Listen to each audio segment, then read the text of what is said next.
In the last episode of this series, I showed this diagram of the correct positioning for the feet. As far as modern times go, this understanding of the feet was put together by João Massoero. As best as I can tell, in the medical field and in other postural modalities, there is no specific agreed-upon position of the feet that is considered correct. The few that do make a concrete claim about the position of the feet don't tend to be able to explain why they believe what they do. It takes more than intelligence to come to a correct conclusion that virtually no one else has come to, so we should appreciate what Massoero has discovered here. But how did Massoero come to this conclusion about the feet?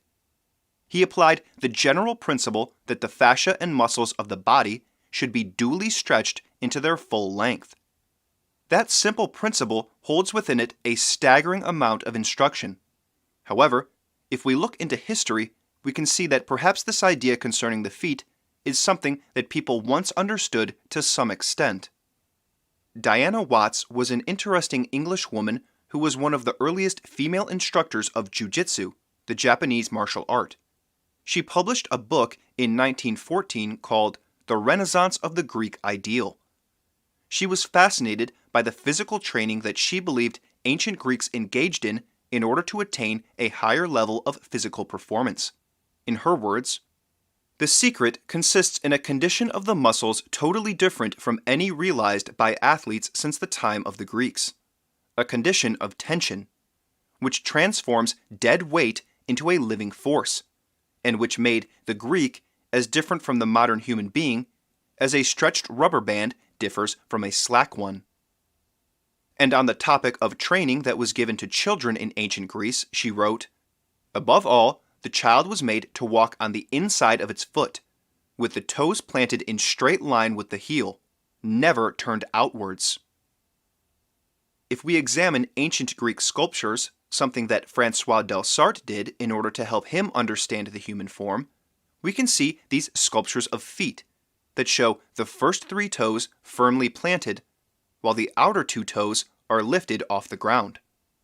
Looking at the structure of the foot, we can see that the first 3 toes are connected to the talus bone, while the outer toes are connected to the calcaneus or heel bone. Massoero would advise us that the strength of the foot and leg are on the first 3 toes, on the inside of the foot. Let's experiment with this and see what we find. Try placing your feet as advised, and then lift your outer 2 toes off the floor to bring the weight onto the inside of the foot. After that, try walking while keeping the outer 2 toes off the floor as you go. But now we must confront the fact that F.M. Alexander's recommendation for the placement of the feet is different from this. He recommended that the feet be angled about 45 degrees to each other. Why did Alexander believe this? We get no clear explanation from his writings. Alexander's books were not guidebooks. They were more about the broad concepts than the specific anatomical minutiae. But it seems likely that he was advising what was commonly considered the active pose in acting. This active pose was to have the feet at 45 degrees, but also to have 1 foot back as a support and 1 foot forward, which Alexander seems to imply is what he's recommending, though he's not entirely clear. So why does Massoero object to this active pose? There are a number of minor reasons, but the major compelling reason is that standing in this way prevents proper abduction of the legs. Abduction, we will recall, is when you move a part of the body away from your center. When you're lacking abduction, you are unduly bringing parts of the body too close to your center. If we accept for the moment that Massoero is correct about the placement of the feet, it's not hard to understand why Alexander's recommendation would prevent proper abduction of the legs. When you point your ankles and feet outwards, you will end up narrowing the distance between your heels. That will also bring the backs of your lower legs closer together, and will wreak havoc on your thighs, especially the back and the inner side of your thighs. By overly widening the front, you will be narrowing the back of the legs, and certain muscles of the legs will become unreliable and weak, while others are overworked. This lack of abduction in the legs is extremely common. It's part of why people end up with legs that are not straight and which are not supporting the torso, but are instead falling forward with it. The only explanation for Alexander's recommendation that I could come up with is that, well, it's quite a difficult task to get someone to rotate their pelvis so that the lower backside comes forward in order to straighten the lower back, while also moving the entire pelvis backwards in space so as to straighten the leg. These movements require the use of muscles that people have trouble accessing because they've left them unused or misused for so long. Cheating the legs a bit can make some of these movements feel a little more comfortable and a little easier to accomplish, at the expense of some shortening of both the legs and the torso. Of course, we don't care what's easy and we don't care what feels comfortable. We just want to lengthen the fascia and muscles into their full length. The correct movements are often the ones that feel the most foreign and difficult to perform, because they will require us to use our muscles in ways that we are not familiar with and have not done in a long time. We don't want to cheat the legs to make it easier, because our goal is not to bring about a certain shape of the back, it's to lengthen the fascia and muscles.